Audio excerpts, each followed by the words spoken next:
আর এখানে আমরা রান্না করছি গরুর ভুঁড়ি। আমাদের এলাকায় এটাকে ভুঁড়ি বলা হয়। গরুর ভুঁড়িটাকে পরিষ্কার করে আমরা অল্প লবণ এবং হলুদ দিয়ে সেদ্ধ করে নিয়েছিলাম, এবং এটাকে পরে পরিষ্কার করে ছোট ছোট কেটে টুকরো করে অল্প একটু সরিষার তেলে আর গরুর ভুঁড়ির সাথে যে চর্বিটা আছে সেটা দিয়ে আমরা রান্না করছি। এবং সাথে দিয়েছি আদা, রসুন, পেঁয়াজ, গরম মশলা, হলুদ, মরিচ, পিঙ্ক সল্ট। আর এখানে আমরা আলুটাকে আলাদা সিদ্ধ করে নিয়েছি, যেহেতু ভুঁড়িটা একটু সিদ্ধ হতে সময় লাগে। তারপর এটাকে এরকম মিক্স করে রান্না করেছি। আর দিয়েছি তেজপাতা ফ্লেভারের জন্য, যে আমাদের গরুর ভুঁড়ির ফাইনাল আউটকাম। এটাকে বেশ কয়েকবার জাল দিয়ে নিলে এরকম কালার চলে আসবে।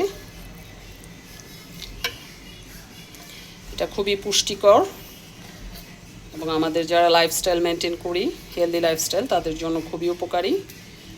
অবশ্যই ভাত কম খেয়ে এটা খেতে হবে, এবং ভাত লাল চালের ভাত অথবা কালো চাল এটা দিয়ে খাওয়া যাবে।